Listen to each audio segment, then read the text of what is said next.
Welcome back, our lovely breadcrumbs, to Sandwiched, the podcast where we review movies and you can choose to listen or join in the conversation. I'm Meat. And I'm Cheese. And let's get into it. One joyous boy. One aggravated neighbor.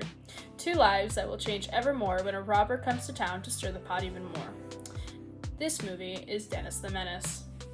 Now, after you've seen it, are you sure you have never seen this movie before? Yeah, I've never seen it before. I can't believe you've never seen this movie before. This is like one of my favorite movies, like childhood movies. I'd pop this on when I was a kid, do the old rewind and be kind, pop it in, watch it, take it out, some odd reason put it back in to rewind it, and watch it again. Wow. Yeah, I like this movie. I would not blame you for doing that. Yeah. I just never watched it as a kid. Because it was never one that interested me, because I knew that there was a TV show, Dennis the Menace, which was the black and white TV show, and I was just like, it's not my thing. Which I never knew that. You thought that this was it? Yeah, I thought this was it. Well, then there's also like a 2003 Dennis the Menace, but I boycotted that. I took one look at it and said no. Not just because it was Christmas, but because it wasn't like the same little blonde boy. And it didn't give me the same vibe. Oh, okay, yeah, that makes sense. Yeah, hated it. Said no. Well, People have a hard time watching remakes or revisions that don't have the same actors. Also, it was 2003, and this movie was made in 1993. That would have been 10 years later. He wouldn't have been a little boy anymore. Yeah, I think if I would have known, maybe that's why I was also mad. If I would have known there was a series, I probably would have not have been as mad, because I would have understood, the whole ideal is that he's this young boy, so it has to stay him as a young boy. I got so mad. It's like Home Alone 3 or 4 or whatever. It's a different guy. Other than Macaulay Culkin? Yeah, I don't know if it's supposed to be the same character or like a cousin or something, but I also said no to that, because I was like, no, it needs to be the same. With our director, Nick Castle, he is an American screenwriter, film director, and actor. Now, I know 0 movies that he wrote or directed, but I do know the ones that he acted in, I was really happy with, because he was the original Michael Myers from Halloween. Oh, sheesh. Yeah. I guess it's pretty easy to be a character that wears a mask all the time. Hey, there's a lot of art in even wearing a mask, man. You gotta get the circular vibe just right. Yeah, the breathing, that takes a lot. You have to master that. This movie was also written by John Hughes. Yes. It's one of my I don't know favorites. if you know John Hughes, but I do. From stuff like The Breakfast Club, 16 Candles, all the ones that star Motley Ringwald. Home Alone. Oh, yeah. Uncle Buck.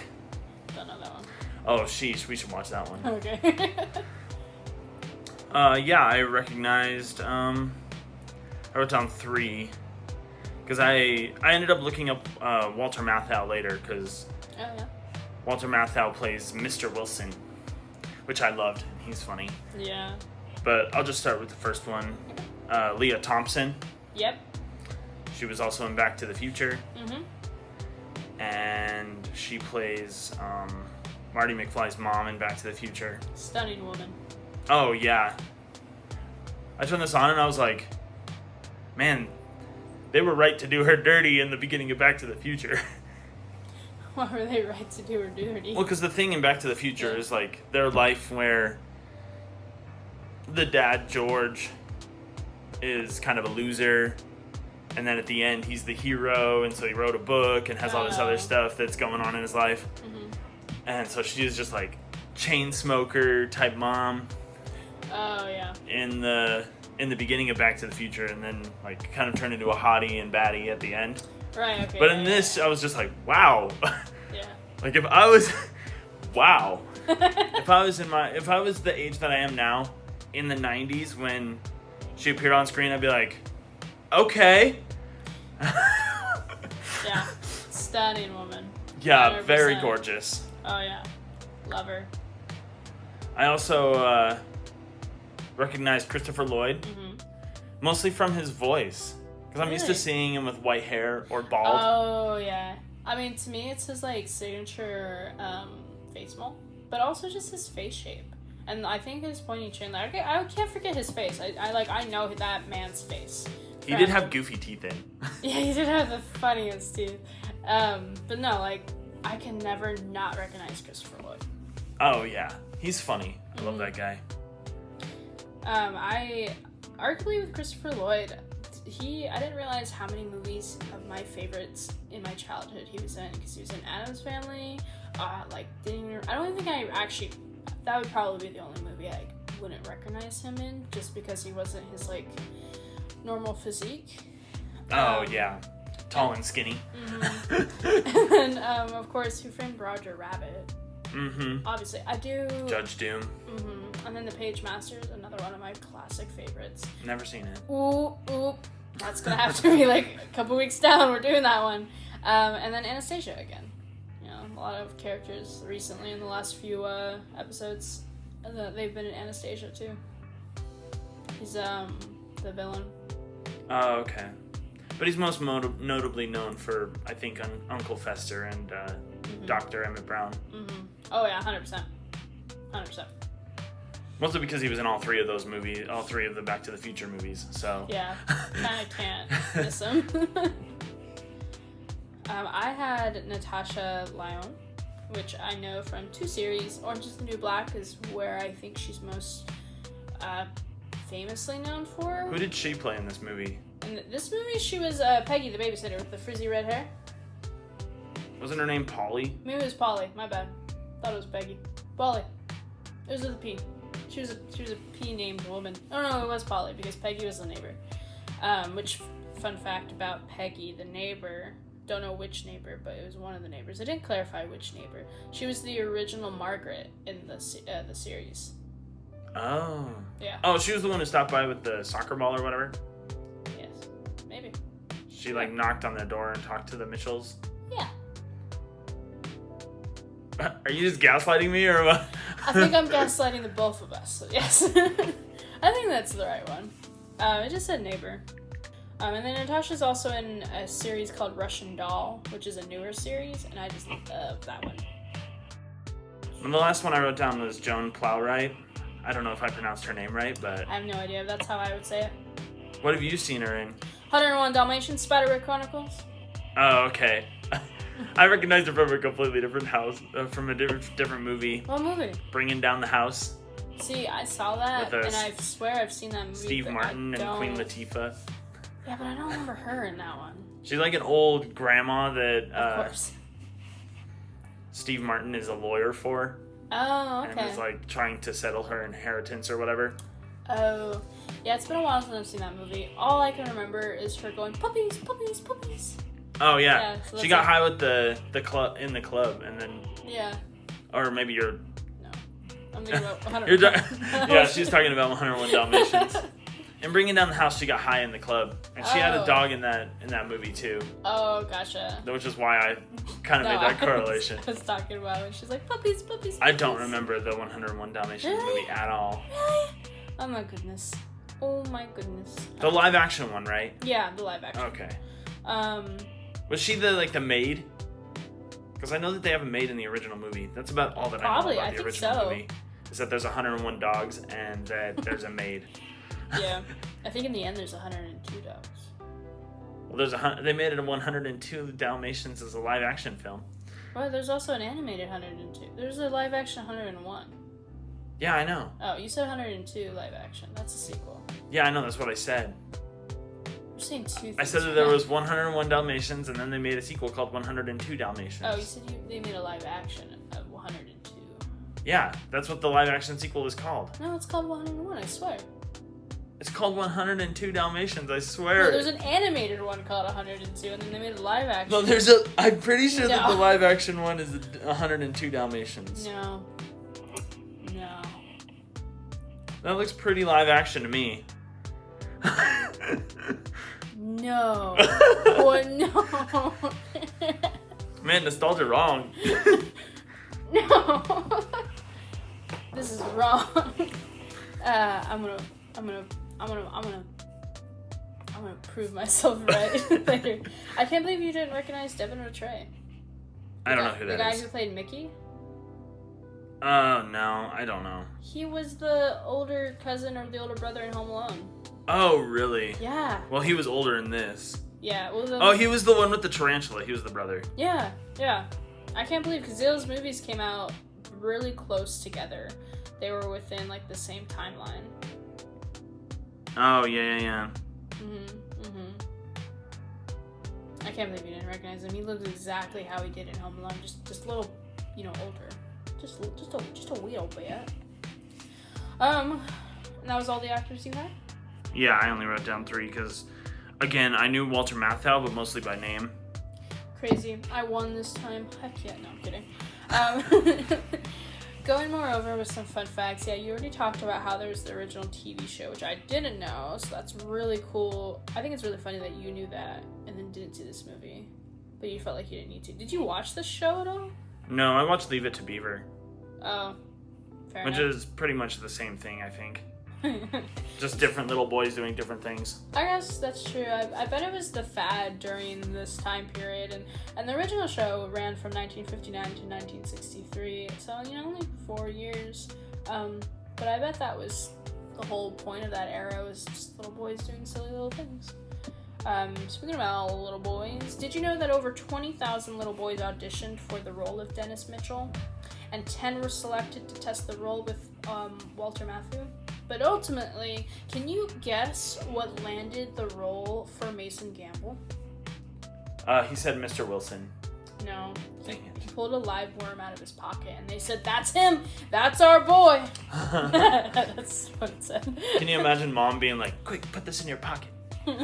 Right? It'll be cute. Pull it out. Man, I remember when I was younger, I was watching this show. I guess it was reality TV, or maybe it wasn't, I don't know, or a documentary or something. And it was talking about, it was back when, I didn't like watching it, but back when they had like the Dance Moms reality show. I don't know what that means. How would I, so you know JoJo Siwa, right? Like, of her? Kind of. Is she the one, like, who's kind of young with the blonde hair? Yeah, but she's like our age. Okay, then I don't know who you're talking about. But she was the young with the girl with the ponytails with the sparkles. She was just depicted really young, but she's actually our age. I'm doing a lot of Googling this one, apparently. Oh, yeah, she was the Nickelodeon girl. Yeah, so she was on, but I like, was just like, yeah, I'm okay not knowing about this woman. No, that's okay. She was on, like, they had these dance shows, reality TV, and then they had they had dance competitions. Like, that was, I didn't watch them, but they're, like, the fad for certain people. And then they had a reality TV show called Dance Moms, and it's basically, like Nickelodeon did? I don't think it was, well, maybe. I don't know. I don't know if it's TLC or Nickelodeon or what. And you got to see the toxicity of the mothers, because they're using their kids, their daughters, as like money, like for money, like objects to get money. They don't really care about them, kind of like how pageant girls are treated. Oh, okay, yeah. You kind of get that like toxicity there.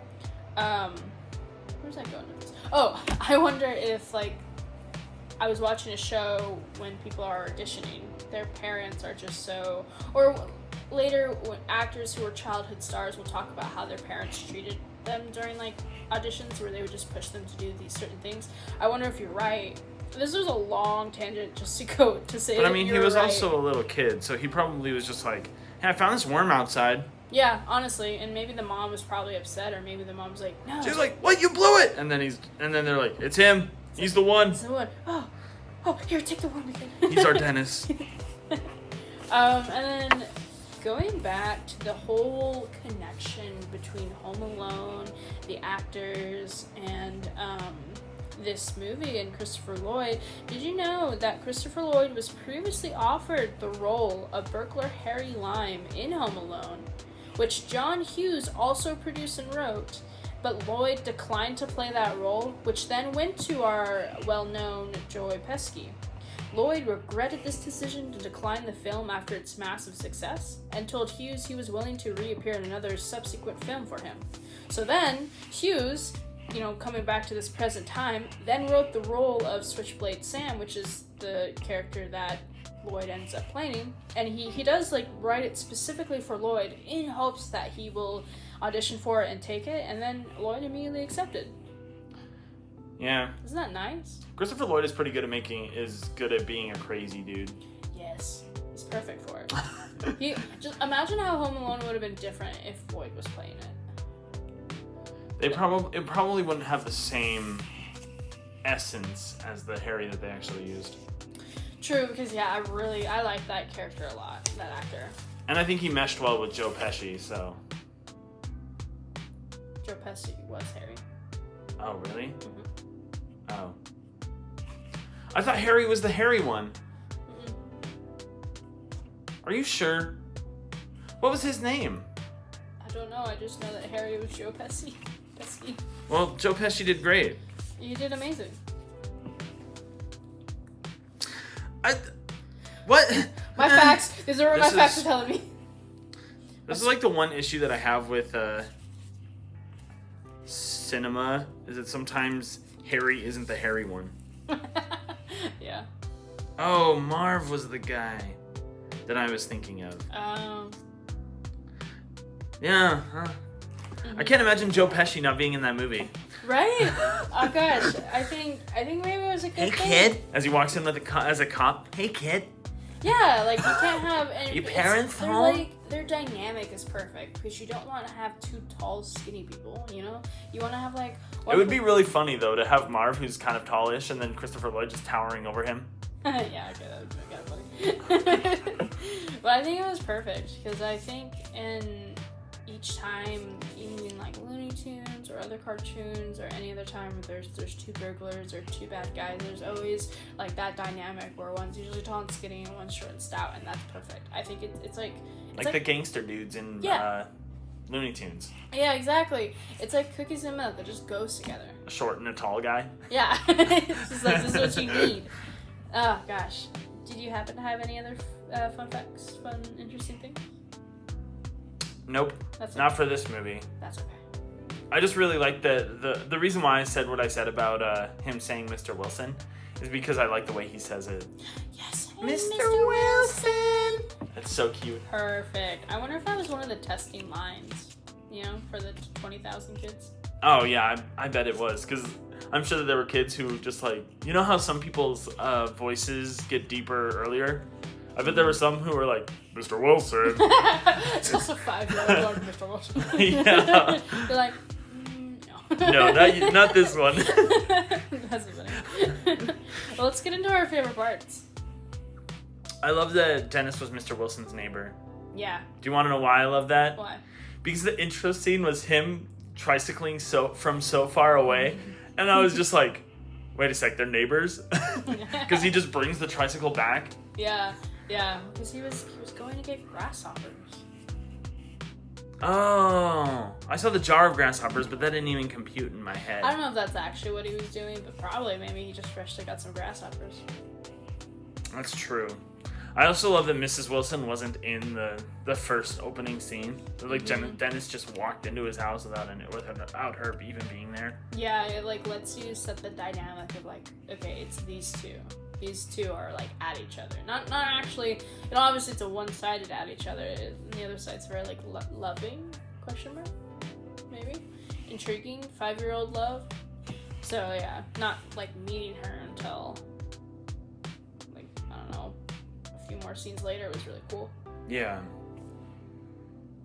I completely agree. I liked the opening, like right before that scene. I liked the landscape when it goes through the credits and you can see all the landscapes.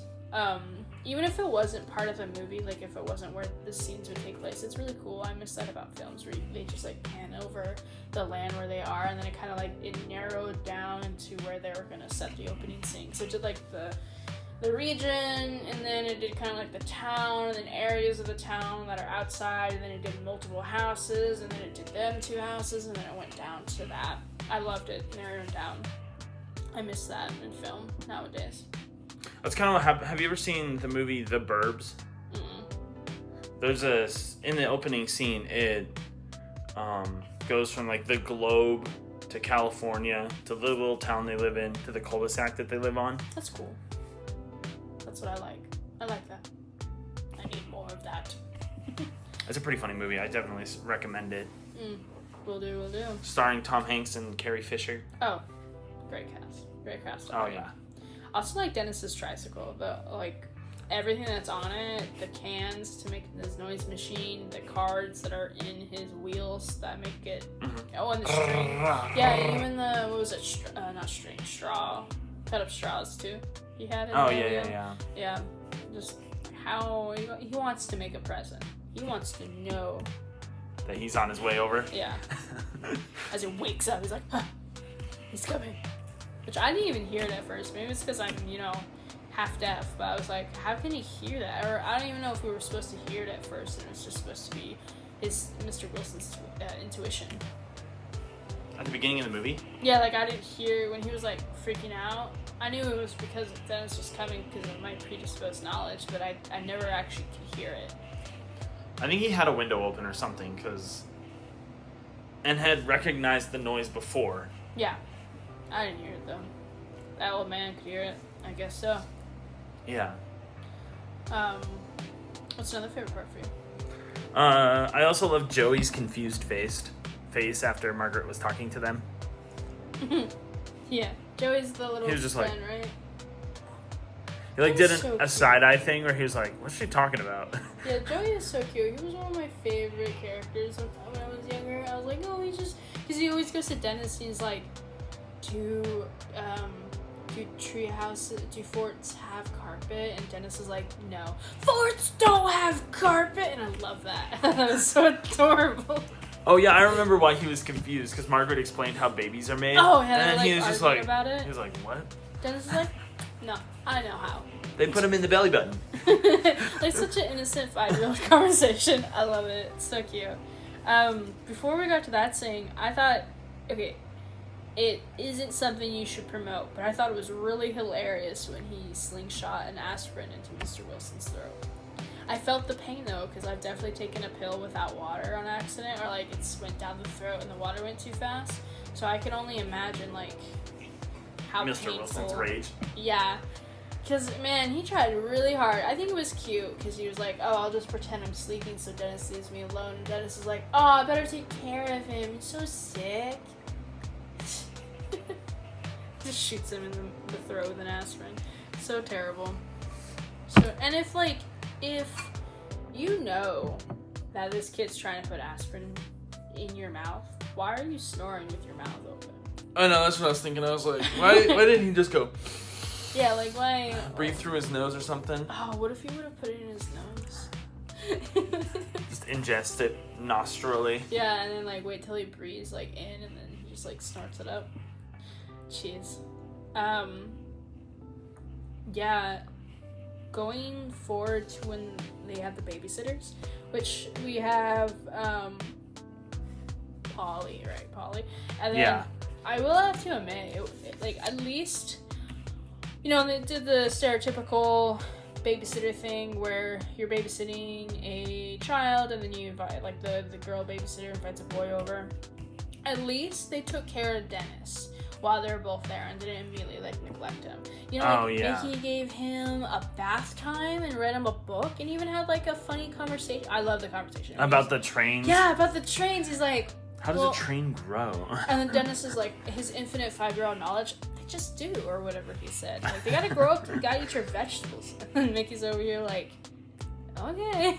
Whatever, kid. Like they gotta eat their coal and make sure that they take care of themselves. It was so and he's just cute. Okay. But like, they still took care of him until he went to bed, and then they fornicated and did whatever. They didn't fornicate. Well, no. They just made out. They had a huge make-out session on Yeah. the couch. Yeah, true. But it did get interrupted by the most hilarious doorbell prank. Ding dong ditching? Yeah. But then part 2 of it. When Mr. Wilson was like... Because in the background of Dennis doing this doorbell prank, Mr. Wilson was determined that Dennis messed up his chicken somehow with paint. He's like, I'm gonna prove that Dennis was playing with paint. And Martha's like, leave him alone, George. And Wilson's like, nah, I'm gonna prove it. So he breaks into the garage, finds the vacuum that had paint, and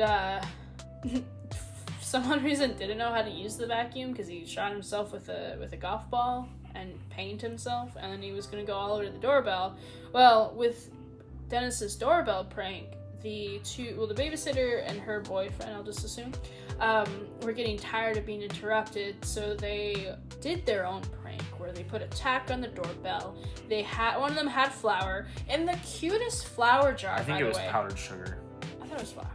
Maybe it was. It makes more sense to be flour. Whatever. Sure. We'll go with it. It was flour. And the cutest, like, apple jar. It was so cute. And then Polly was upstairs with water.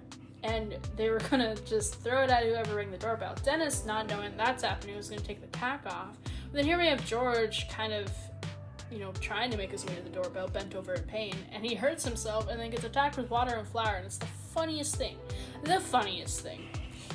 Which, fun fact about that scene, when he cowers back to his home and rings the doorbell, I guess, for Martha to answer, that reaction that we see from the actress is genuine. She didn't know about that scene, how that was going to go at all. So when she sees Mr. Wilson in paint, in flour. Covered it. That's literally just like, oh, okay. So I thought that was kind of cool. I always love it when film directors do stuff like that, where they like don't tell a certain actor something and then get the genuine surprise.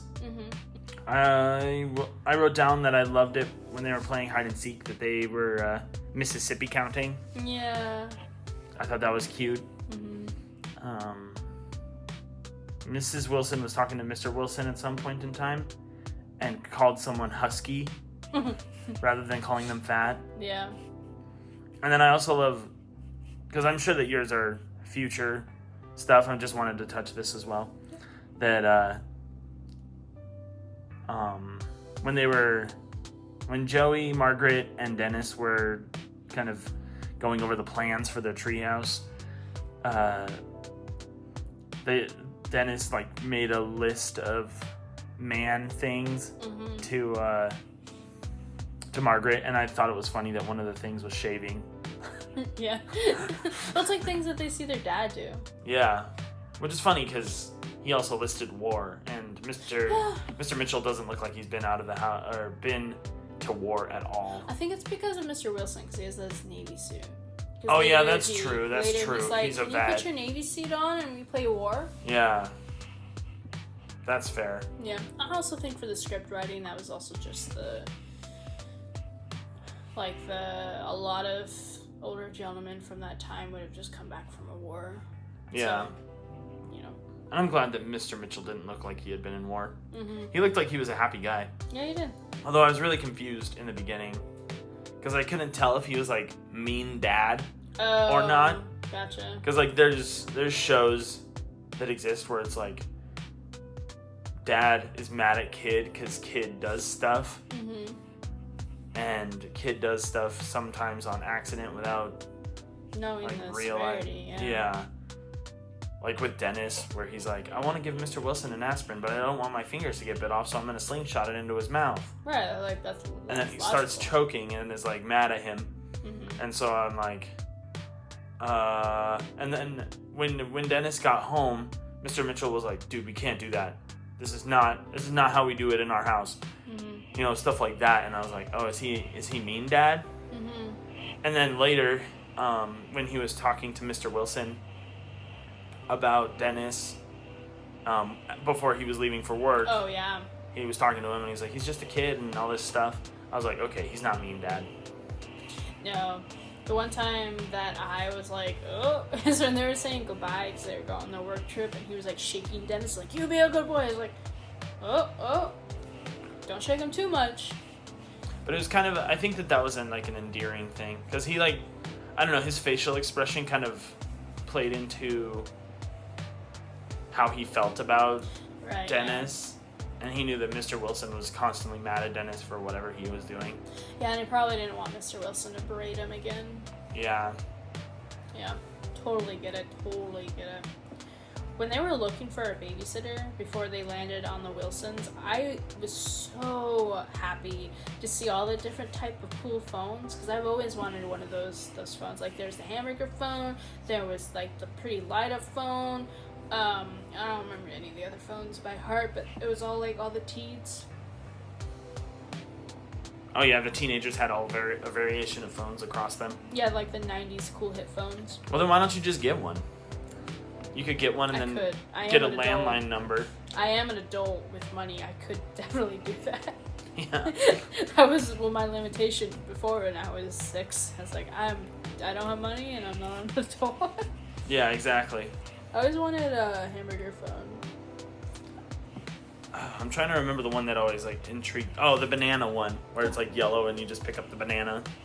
I don't know if you ever saw that. No, I probably did. There's so many of them. What I've been really getting into right now is it's that same. People are hating it, some people, but it reminds me of that 90s hip like aesthetic where there's these stools you can get, and Marshall's was jumping on it too, where they're like, it'd be a plate of cookies, or it would be like a cherry, and it's like a stool. It's all like these fruits or stacked cookies or macaroons or whatnot. How do you balance on a cherry? They make it like a stool, or like it's just like a circle stool, basically. And the stem can be like a little bit of a back support. Not too much, but a little bit of what. Yeah, that's completely fair. I'm getting way too tired. That happens too. Yeah.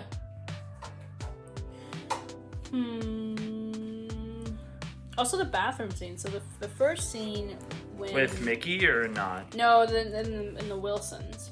When he's taking his night bath and he's singing... oh yeah. She'll be coming around the mountain when she comes. Making a mess. That whole scene where it starts with him doing that, making this water mess, to when he plays around with the nasal spray to the point where he empties it, fills it up with mouthwash, empties that on accident, fills that up with Pine Sol. I knew what was gonna come. I actually forgot about the water on the floor though.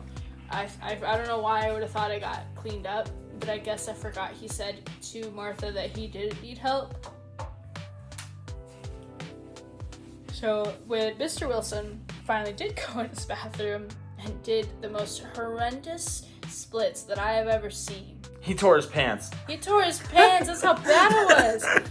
Oh gosh. And I felt the pain for him. I was like, it was so funny. Oh. I laughed so hard. Yeah, it's so bad. And then, he goes to spray his nose. Or no, he does the mouthwash first. Part of the thing why I thought it was so funny is because either it was a scene that was done with camera trickery, which is why they did it from top down, so then it looked like he was in the splits. But I also thought maybe it's someone else who's just like got their back leg just lodged so that it looks like he's actually doing the splits. How far could they go? Yeah. No, I think it was like a mirrored thing maybe somehow, because I felt like it was 2 left feet.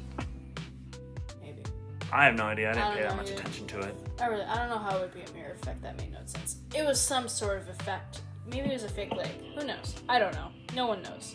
The directors know. The people on the set know. But when he does the mouthwash and he tries to rinse it out with the water, but then when he does the nasal spray and he's trying to rinse his nose out, did he stick his head in the toilet? No, it was in the sink. Was it? Yeah, he was standing up. Yeah, but it cut to a weird scene. He buried his head. He would have to wait. It was in the sink. He would have to wait for the sink to fill up with water. Well, maybe he was already filling it up with water. I don't know. It was not the toilet, I guarantee it. No man in his right mind would stick his face that deep into a toilet. I don't know. He really didn't want that toilet cleaner up his... no, it was the mouthwash up his nose. Yeah. Who knows? Nose, get it? Yeah, exactly. But So I also like that he had an umbrella for his special plant. Yes. That was really funny. Yes, his sacred plant. And going back to the scene where Dennis is like singing in the bathtub and kind of splashing everywhere. I love that Mrs. Wilson, like you get the pan of her where she's just standing outside the bathroom kind of smiling, folding laundry, and I was like, man, there's something more that isn't being told right now that is nice, because it seems like she likes having Dennis around. And then you realize later in the movie that it's because he reminds her of a son that they could have had. Yeah, I literally wrote that. Martha longing to be a mother, and then I wrote a heart, or I typed a heart. Yeah, that was really cute. Yeah. And immediately after that, she gets she doesn't get in a fight. George, Mr. Wilson, decides to be a little butthead about, disregarding what Martha's trying to say. It's just like she's happy about passing down this poem to Dennis. She always wanted to do that. And then, George is kind of brushing her off like it's 10 p.m. and, it's too late to be, what did he say? Not regretful, but he said a big word for Elmo and I didn't remember what it was. But basically to be reminiscing. Yeah. And, she was upset with, who wouldn't be upset with, like, your partner just totally disregarding, like, this very raw emotion that you probably haven't surfaced ever. Like, this is your first time you're bringing this out, or maybe first time realizing that you really wanted to be a mother. And then she went downstairs to kind of have a cup of tea, and then George finally does feel guilty. And, it has this nice, lovely sorry speech. It's a really nice speech, but he's saying it to a dog that Dennis brought in, and then ends up smooching the dog. And that was the funniest thing. Not only because he smooched the dog, but because how was he standing? Like, when he was balancing with his leg up to kiss the dog, like, what are you doing? And Martha's just like, George. And it's really, really funny. I do love that she heard his entire speech, regardless of whether or not he kissed the dog. I'm glad she did, too. I was like, that's nice. It's nice to know that, like, she heard him say that he regrets some of the things that have happened, and that he wanted a son too. Like, grateful that she's around and stuff like that. Because I think that sometimes that's all that a partner wants to hear from their partner, is that they're just happy that they're with them and that they have the opportunity to grow old with them. Right. Yeah, and especially at that age too. Usually you do get more grumpy. It's just human nature. And, like, sometimes you get more short fuse just remembering that, like, you guys are in it together. It's not you against you, and, it's both of you against the world. And, yeah, it's a very loving moment that I think is the only time you see a loving moment between them, but I think it was enough. I think I liked that nice middle scene of it. Oh, yeah, certainly. It'd been kind of cool to see, like, a photo album, maybe. Like, maybe she was going through photo albums of when they were younger. That would be kind of cool, to see, like, younger versions of them. But, yeah. I want to fast forward to the garden party. Okay. I We'll just go through yours, and then I'll just read out all the ones that I have left that we didn't touch on. Okay, so the garden party, it's such a cool thing to do. Like, I like to host some new parties myself, and I think that would have been really cool. I mean, that flower, though, I remember being a little kid and thinking that's the ugliest flower. Like, when it was shut. It was really goofy. Before it bloomed, I'm like, that is... Like, even when it bloomed, I was like, oh, when it bloomed, really? It was so he waited for this? Before it bloomed, it literally looked like a stinger. Because how it was, like, bulbous and then, like, came to the... I don't know. Because, like, I feel like flowers are more uniform. And even when it bloomed, there's a lot of effects, I believe, to make it, like, really red. But, I didn't like the purple hue of it. No, even the red hue was bad, too. It was just so much. And it looks so disgusting when it rotted. But hey, maybe it's a metaphor for, like, well, even when everyone missed it bloomed, like, sure, you can invest your whole life on something and it could be for nothing, but you at least did something, That's true. But also during that party, there was a, I thought it was funny that Dennis, of course, like, dumped all the food on accident because his curiosity got the best of him.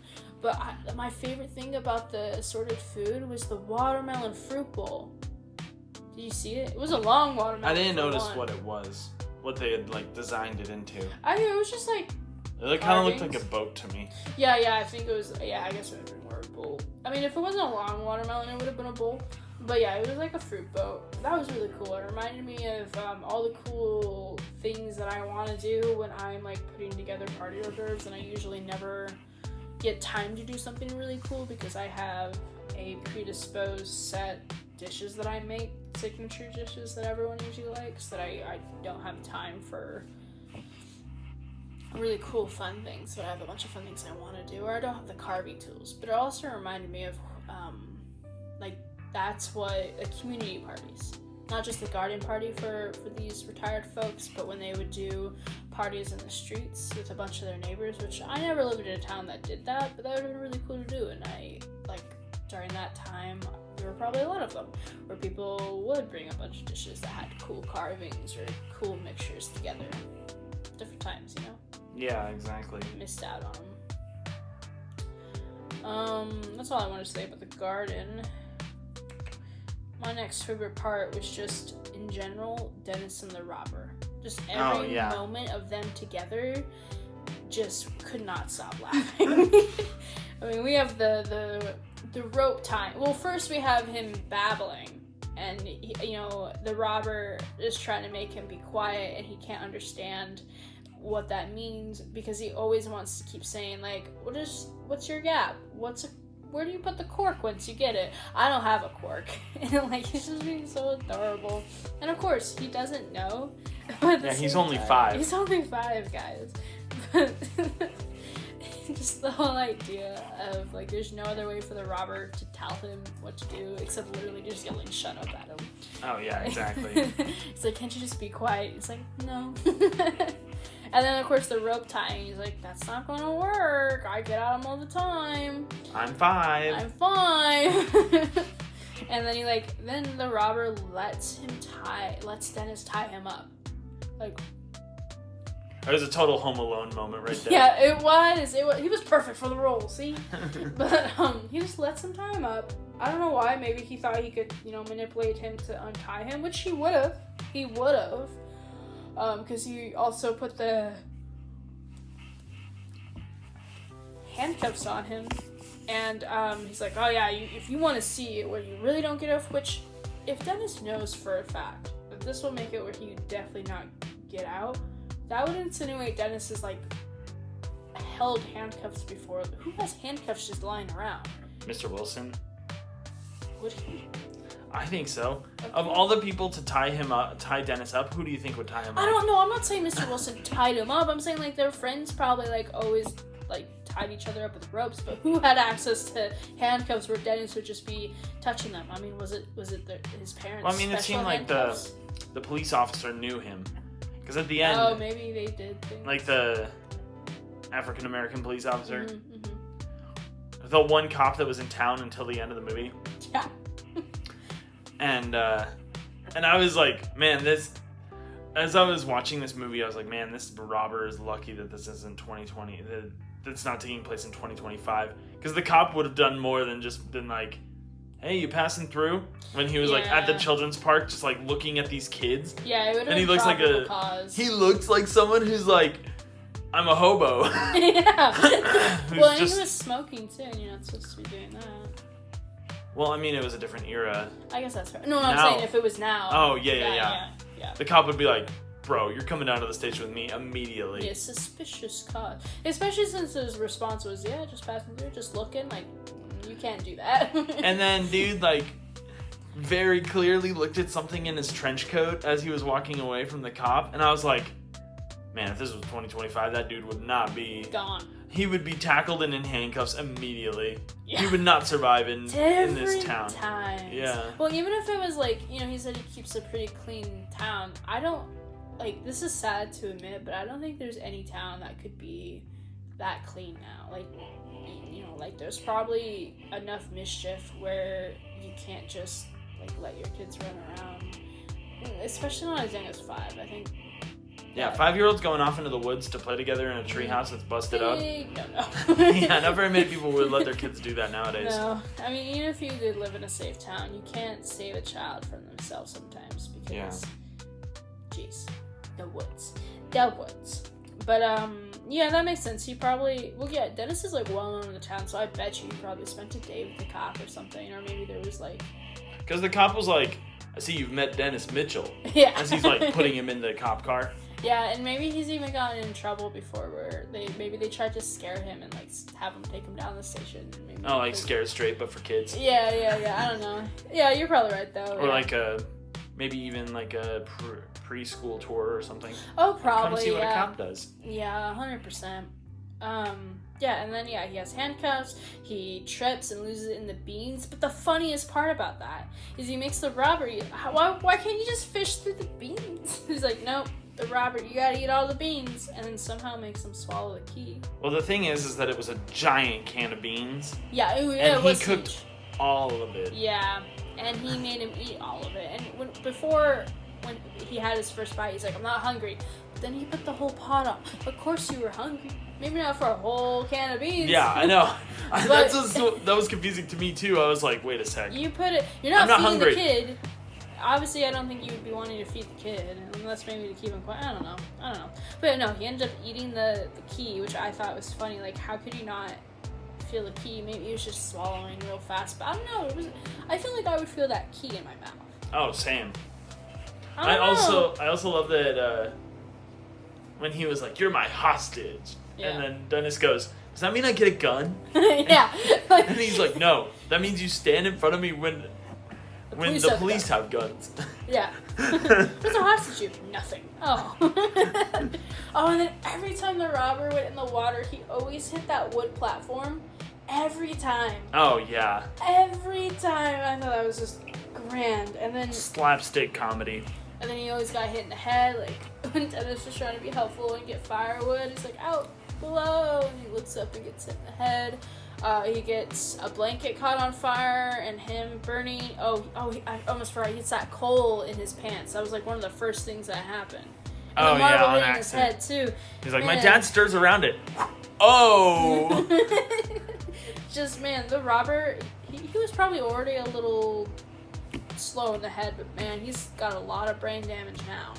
Yeah, he does. A lot of brain damage. He looked rough it was so cute when Dennis had him on on his probably had a wheelbarrow. No, what are those things called? The red wagon. Wagon. On the hook to his tricycle, and he had the robber on it. So cute. And he tied him up too, and I loved it. Honestly, I'm kind of impressed that he was able to do that as a 5-year-old. Tie him up? No, like ride his tricycle. Oh, true. I with never thought about that. 200, maybe like 150 to 200 pound man in the back. Yeah, wait a minute. How did he get him up the dirt hill? I don't know. Maybe he just was like zombie walking. I don't know. Movie magic. I thought it was really awesome that George had a moment where he felt real bad at what he said. He kind of had like that inner moment where he goes through all the things he said to Dennis, and it leads him up to the idea that obviously this is his fault that he ran away. Yeah. But like his impact of him telling him like, yeah, he is just a boy, and it's things that I said that pushed him away. And then he goes out and looks for him all by himself. Yeah, that was cool. Doesn't find him, but it's still the idea that he went out looking didn't want to look with people, he needed to do this on his own. I thought that was really strong in his character. Oh, yeah. I completely agree. And then I also like it right before Dennis comes back, when Mr. Wilson is sitting on the porch, and you see the camera kind of pans from Martha and Mr. and Mrs. Mitchell over in the window, kind of like still kind of freaking out and trying to be Martha trying to comfort them in a moment that their son is just missing. And then it pans over to the Wilson's porch, and Mr. Wilson is just sitting there, like, kind of like with a "what have I done" look on his face. And I was just like, wow, this director's a genius. Yeah, 100%. And then when he does come back, I like the whole idea of just Dennis being like the town savior with bringing all the stolen goods back. Like, yeah, Dennis is back and he has everything. He still the stolen goods. Mm-hmm. Oh, and then especially right before he rolls up, because Wilson he's like, oh, is that his cans? Do I hear him coming? And I like how the movie starts or ends how it basically starts. Not like word for word or like scene by scene, but like one of the first couple scenes he goes, hey, Mr. Wilson. And then the last few scenes he goes, hey, Mr. Wilson. I love that. I love that, like, gives a closing chapter. Even if it's not the full end of the movie, it's nice. It's like callback that I really liked. And then did you notice that Wilson's gold was in a Crown Royal bag? I did not, But those are some of my favorite bags on earth. They're so nice. They're very durable. Yeah. I looked at it and I'm like, ain't no way that's not a Crown Royal bag. Yeah, exactly. I'm like, I know for a fact. I know those bags. And if that dude robs Crown Royal, sheesh. Yeah. Mr. Wilson. So, going back to after the bath scene, and Dennis in the middle of the night, after Mrs. Wilson said goodbye to him, he's kind of longing for his parents. And then we get a unique scene, because I'm pretty sure this is like set in the 60s when the show was happening, Probably. even though it's a 90s movie. Mm-hmm.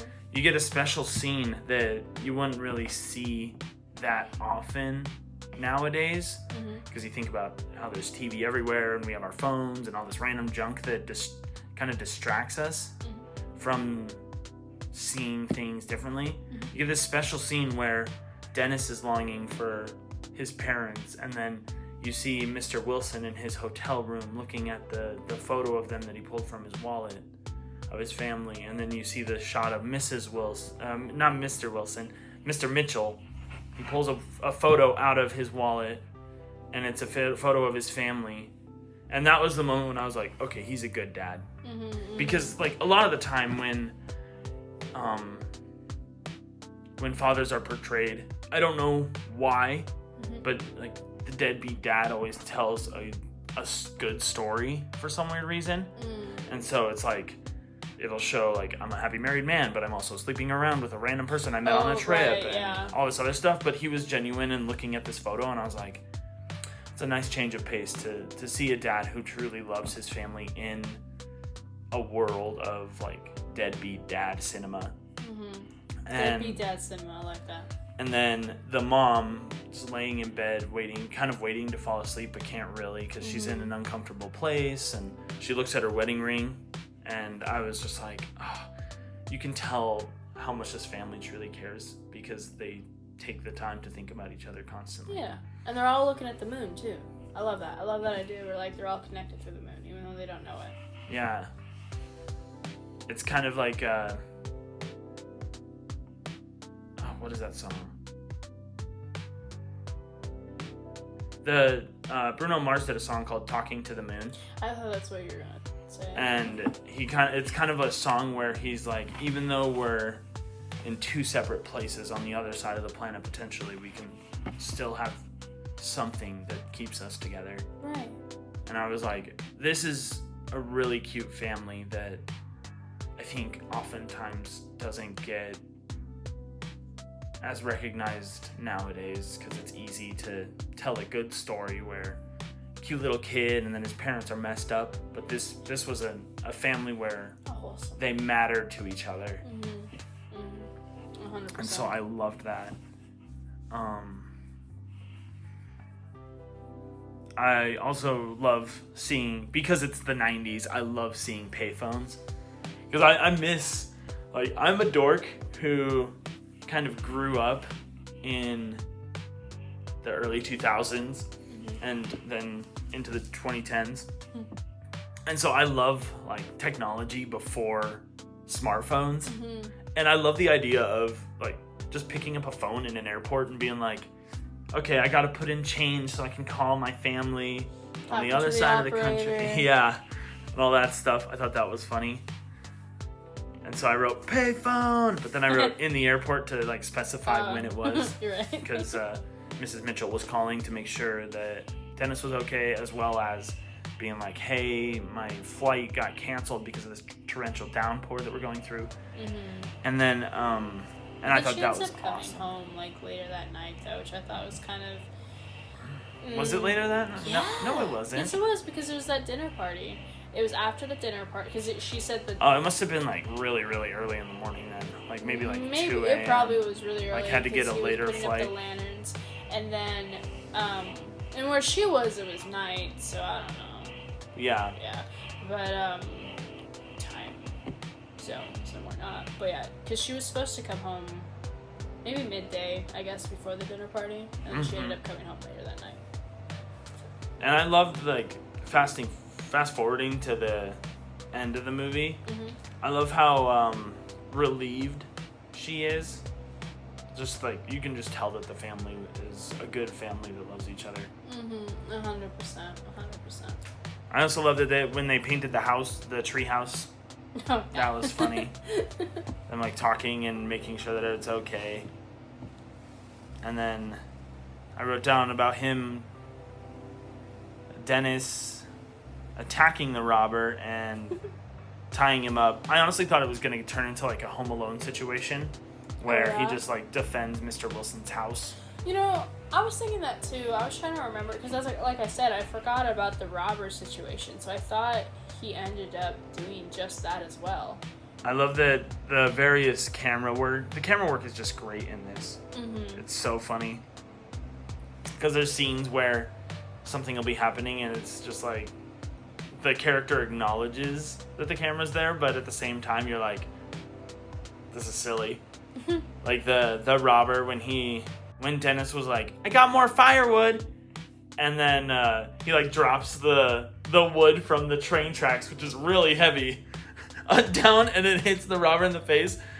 Right when he drops it, like the camera pans to the robber, and the robber just like looks at the camera like this, like no, like expecting like a little that. Like, fourth wall come break. on, yeah. Like Love what, kind of similar to like what Looney Tunes would do if something happens, or like Daffy Duck will just look at the camera and be like, "Come on, not again," and then it just like conks him on the head and knocks him out. Yeah. And then I love that that jerk from Mrs. Mitchell's work gets her just desserts because Dennis pushes the print button and then she just like face smashes against the printer, which I love it. I think it's super funny, but I don't think a printer would actually like print pictures of her face because it just doesn't make sense. Just gonna have to test it out. Yeah, apparently so. I mean, you have a printer, so we could. Yeah. I'd be willing to scan my face and see if it prints. All right. And I was just like, I don't know if that's how that works, but that was the moment when I was like, okay, Dennis has some sort of like attention deficit disorder. Probably, yeah. Because he's constantly like fidgety, and then maybe this is just like little kid stuff too. But like, maybe. I was like, man, he's really obsessive about finding out what buttons do. So I thought that maybe he had like a slight ADD or something like that.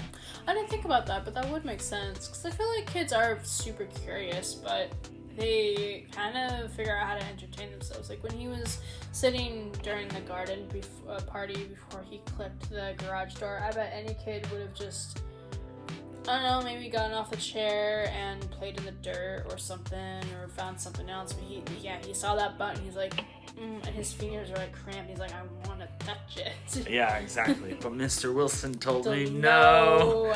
And he kind of knows it's gonna do something bad. He's like, I need to know what it will do. Yeah. Probably. So I thought that was cute. Yeah. That the woman at work who was like, I'm gonna take your job because you're mom. I was just like, are you kidding me? And even though it didn't, I have to go back to actors. Even though it didn't say his name, the boss, like even though he didn't talk in the entire movie, the boss, I'm pretty sure was the dude who's the psychiatric doctor in The Mask. Like the dude who wrote a book. Have you seen The Mask? It's been a while. The guy that Jim Carrey goes to talk to. So I don't know if that's true, but I was just like, the boss, I feel like I recognize him. But I was just like, yes, that woman needs this to happen to her because Mrs. Mitchell's being a good mom. She, in that scene where she's like, where she gets word from her boss that she needs to go on a trip to do this conference thing or whatever she's doing. And then the woman comes up and is like, oh, it must be tough to be a mom and have to leave your family. I'm single myself and blah, blah, blah, blah, blah. And I was just like, piss off, lady. Get out of here. Nobody wants you. Shoo.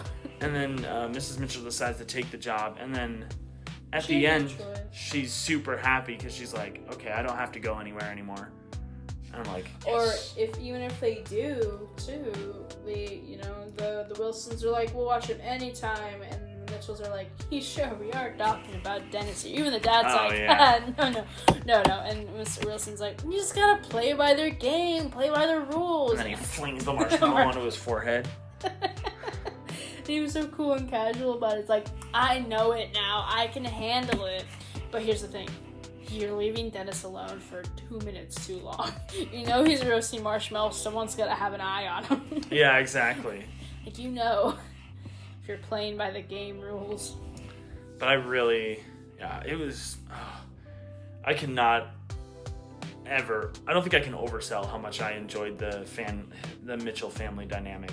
Yeah, it is really nice. It was just like a good family that loves each other and want the best for each other in every situation. Mm-hmm. You got the dog, too.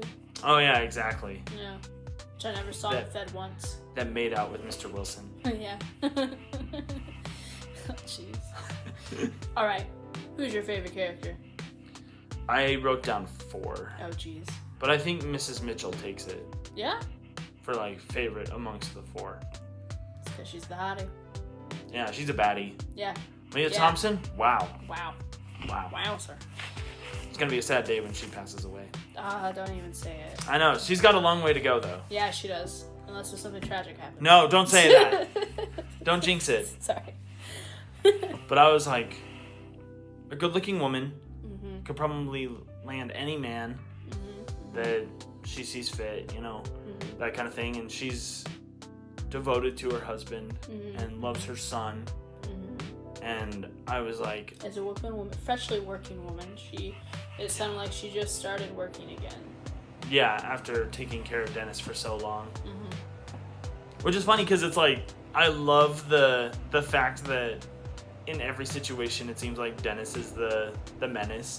Like, it plays well into the title because they're like, why don't you just go to daycare? And he's like, well, I got kicked out. And I was like, I don't know why. Or like when they're going to Margaret's house and he just flops on the ground. Just lifeless. And she's like, do not embarrass me. Oh, yeah. She was probably my favorite. And then, like, I didn't write him down, but Mr. Mitchell as well. Yeah. I can just love the entire family. Mm-hmm. Like, that's the type of father I want to be, where I'm like, yeah, my kid can be a problem, and I'll talk to him about it, but kind of just mind your own business, dude. It's not your kid. Yeah, exactly. Especially when Wilson was like, "Wow, as a boy, I just got the belt," and Mr. Mitchell's like, "That's not how I parent."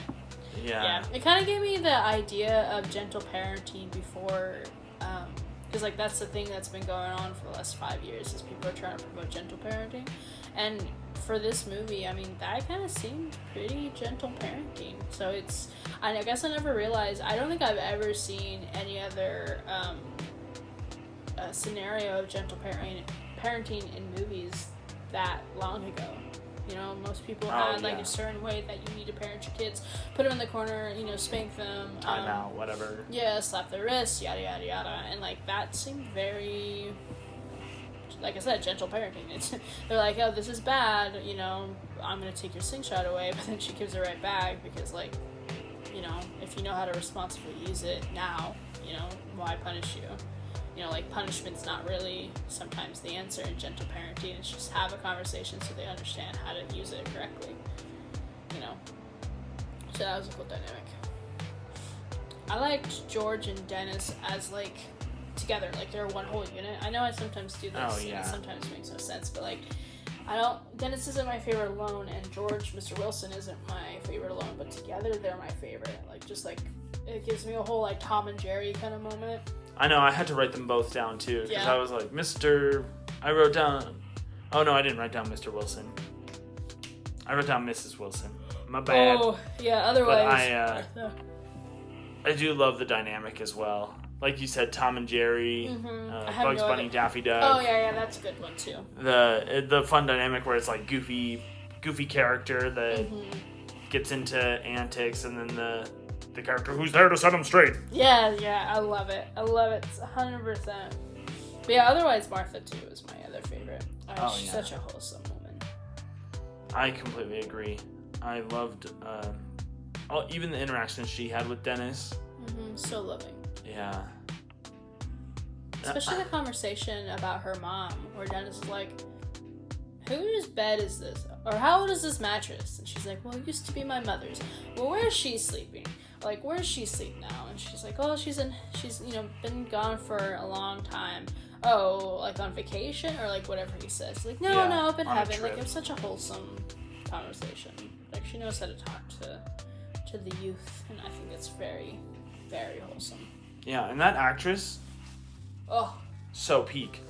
Yes. She's really good at what she does. You can tell that she's been doing it for a while. Oh, yeah. It's like whenever you put Betty White in a movie, same thing. Oh, iconic, yes. Yeah. Which is sad because I wish I knew more of the films that Joan Plowright had been in, because I was like, man, I've only seen really this and Bringing Down the House, and she's been in a ton of other movies. A ton, but she was a lot younger. Because I was looking at them. I think she used to be either in one movie. I don't know if she used to be a redhead. Or if she just had like red auburn hair. But she was on the cover of one of the movies. It's like, that's what she used to look like. Wow. Yeah, it's kind of cool to see actors who start young, and then they get older, and then they play these more older roles, but they still fit the role very well. Right, and like our generation usually only know the older roles, and we're missing out on a whole chapter or a few chapters of their filmography. Exactly, because we only see them in their old, like when they're old films, like Jeff Bridges and stuff like that, where it's like, okay, he's a phenomenal actor, but I haven't seen any of the stuff he did before the specific movies that I've seen him in. Right. I also wrote down Mickey. I love Mickey. Because he's like the goofball teenager dude who's like trying to be cool because he's got the one earring.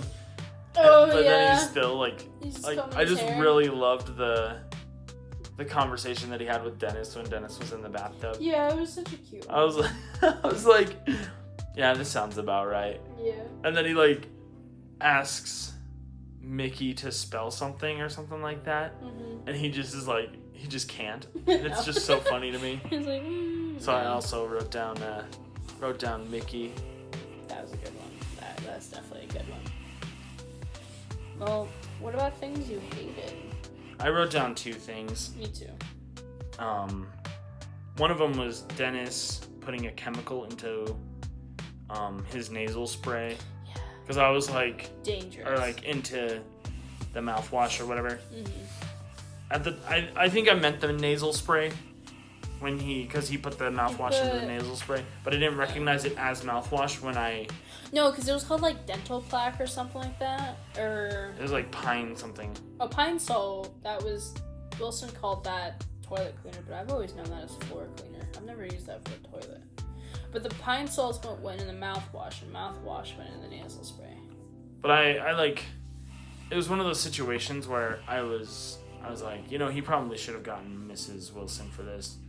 Been like, hey, I got excited about Old Faithful and the geyser scenario that is the nose spray, and I accidentally used it all. Yeah, but I get it, because when you're 5, you're like, oh, I'm in trouble. I'm going to cover this up real quick and it'll be fine. Especially since Mr. Wilson is like known for being like, what have you done? Yeah. He's like, oh, I can fix it. I'll just use things that are similar in color. Yeah, it's fine. Exactly. I don't understand the dangerous things of chemicals. I don't understand that these things are for different things. I don't know. Exactly. What about one that you got? I know it was a different time. I know this 100 times over. But where are these kids' parents? Like I said, I don't care if it's a safe town. I get it. It's a close-knit, safe town. You don't expect any bad people. But bad people aside, these kids are 5 years old, going into the woods, climbing things. They're unsupervised. How far are they going to go? Are they going to come back in time? What happens if they don't come back in time? There's no tracking devices on those kids. There's no supervision. What if they fall in the water and drown? There's no supervision. You just let them go out and do whatever. I can't. I do love, though, the dynamic that they had at Margaret's house, where they were like, Margaret, we're going to go and build a fort, and she's like, well, you can't go without me. Or I'm telling. And I was like, that's funny. Yeah, it was 100% funny. And then they totally take her with. They regret it ever since. Yes, they do. Very much so. That whole dynamic, though, it's like, well, they're under Margaret's parents' supervision. I'm using air quotes. Like, they're under their supervision because they're the ones who know where those kids are, but they don't know because they're going out into the woods. And I doubt they're telling the parents, because if they go without her, she's going to say they went to the woods. Not because that they didn't take her. I don't know. It's just a weird dynamic. And again, I know, different times, sure, but jeez. I don't know. I thought that they were going to get kidnapped right as soon as the robber came into town. Me too. Because he was like standing under the treehouse and they were clearly speaking as loud as they possibly can because they're kids in the woods. But I was like, is he just going to grab him? Well, I think he was being smart about it. He wanted to steal as much as he could from the house as he could. Which really, he didn't steal that much, it looks like. And there's a bunch of people at that garden party where he could have. And he goes to the house that there were a bunch of people at. But I mean, they were all outside. I know, but still, like, go after all the houses that they came out of. That's true. But I think that it probably was farther away. Maybe he was strategic about it because he knew that there was like old people who lived there, so they have a bunch of random junk that they don't use. Probably, yeah. That's quote unquote valuable. Yeah, but like, yeah, he probably wanted to steal a bunch of stuff and then take a hostage.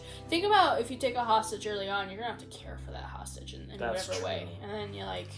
Then it's going to be longer that they're going to notice this kid's missing. And he was going to jump that train at midnight. Like, he was on his way out, so he's like, I'll take Dennis now.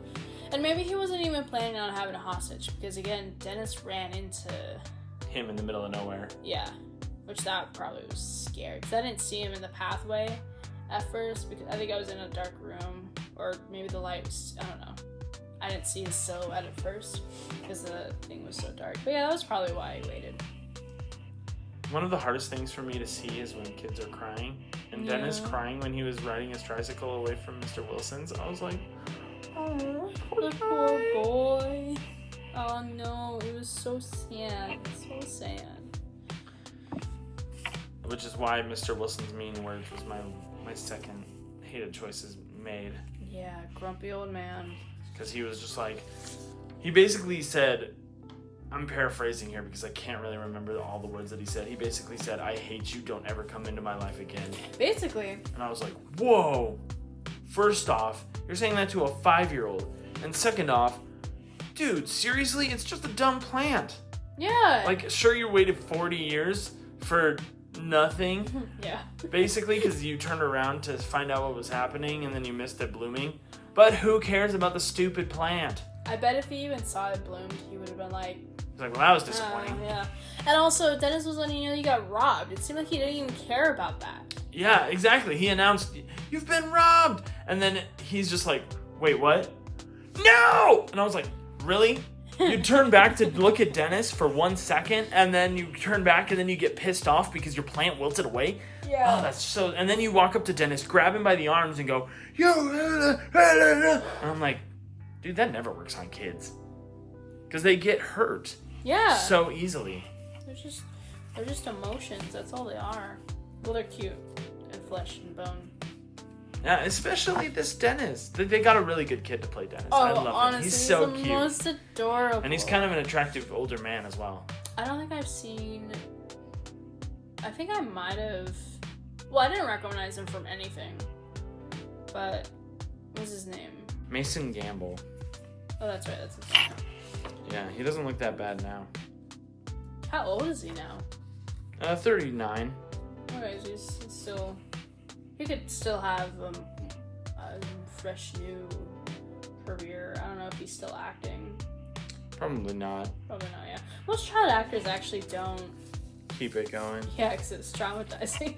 It looks like, according to The Intubet? Google, the last movie he was in was one in 2014. Oh, alright. So a lot sooner than what we thought, but...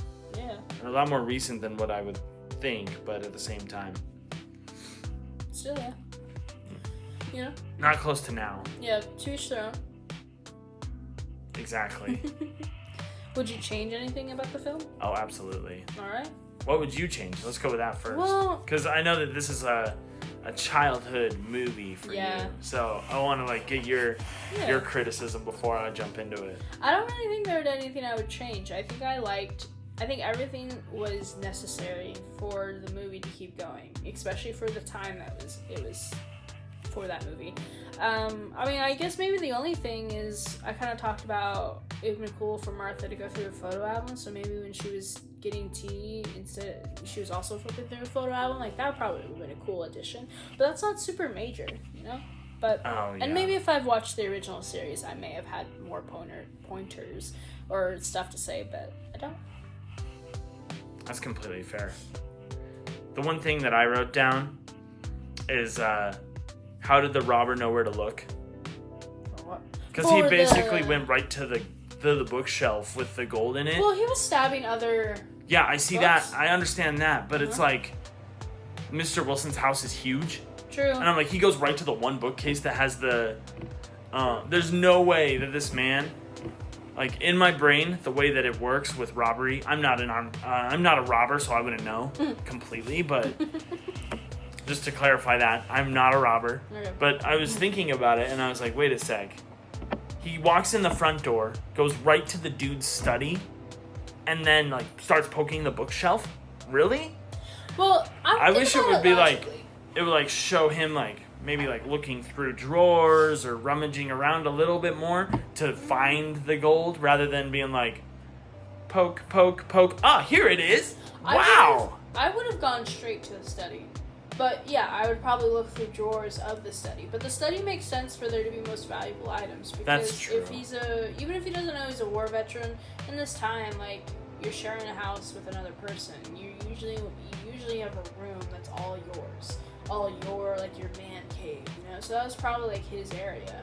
Well, I probably would have gone to the bedroom first. You know, a woman's jewelry box typically has like stuff that's very valuable in it, especially if they're old people who can kind of afford it. Making his way, like, he starts bottom tier first, and then like walks upstairs afterwards. Yeah, because maybe he's getting a scope for the garden party to make sure that it's okay, and then he would go upstairs. Because worst case scenario, he can climb out the window and scale off of it instead of like being trapped downstairs. I'm not a robber either, but I know a lot of this great information.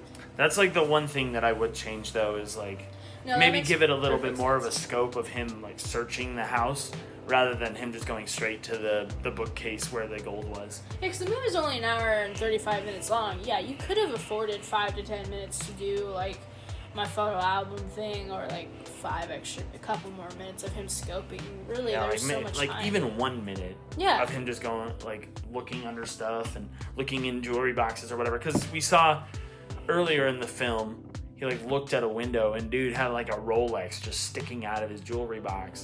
And then and then it clearly shows that he took it. Like, it hints that he took it. Yeah. At first, I thought the person closed it. I'm like, they're going to see the robber. Then I realized it was him.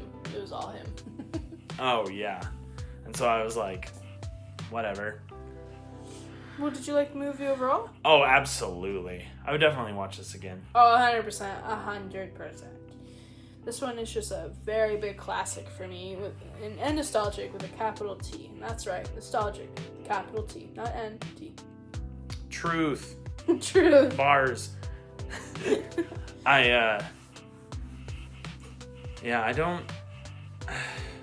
I'm kind of sad that I missed out on this one when I was younger, because I think I would have really liked it as well. Oh, it's so good. I can't believe I almost forgot about it too. I was like, this movie, great movie. It's a good summer movie, you know? Like, obviously it takes place in the summer, but I would love watching it during the summer. Yeah, exactly. And obviously, because of how much I loved it, I would give this an extra large. Me too. Extra large for sure. Going back for more popcorn. Going back into the next theater to see another showing of it. Buying all the tickets so it's only me. No, I'm kidding. Because, I mean, it actually held up really well. Yeah. You could still watch it today. I mean, yeah. Even though there's, like, the parenting styles, like leaving your child alone, you can obviously tell it's because of that time period. That's just normal. Or like the whole idea of this nice, safely knit town, and it's not like anything's offensive being said, like, which is usually why most movies don't hold up. This is just like, it's not that old to be called this, but you could think of it like a pioneer movie. You know, it's definitely not that old to say that, but like the idea of the parenting styles with like letting 5-year-olds go off into the woods, like they're exactly. You know, they're old enough to talk, they're old enough to take care of themselves in the woods. You know, like obviously that's not how we view things now, but you know, it gives me like the reason why I say pioneer because it kind of gives me the idea of Huck and Finn. Sorry, Huck and Finn. Huckleberry Finn. Huckleberry Finn. Thank you. The story of Huck and Finn. Isn't that his whole name? I have no idea anymore. What's that guy? And he has that friend. Tom Sawyer. Thank you. Or Mark Twain. Yeah. No, Mark Twain's the author. Yeah. Although I think that book is way older than this. Way older. No. That yeah, it's super old. That's more like in the. But it's like this kind of idea, bringing it to that pioneer to cinema and to TV. Yeah. Oh yeah. It's definitely something that's cool for nostalgia as well as like because we see movies and shows where kids do go off and do their own adventures. Like with Stranger Things and other kind of media like that. But they're like what? They're like preteens though. Yeah, the youngest I think is like. It's not 11. like 5-year-olds. No, I think the youngest. But still, is 11. it's like unsupervised, just going out and having adventures when it's like the middle of the night and parents should be worrying, but technically they're not for some weird reason. Right. And it just hits you so hard in the nostalgia factor as well that it's just like, oh, this is such a good film. Man, I could not imagine being 5 and just going somewhere like that. Oh yeah, same. Crazy. Yeah, I was lucky if I walked down the street without my parents when I was 5. I was lucky I left the house, man, you know? Yeah, exactly. Jesus out there. You never know. Yeah. And that is why I kind of want to continue on this nostalgia trip that we've been so blessed with at the beginning of this year, lovely 2026.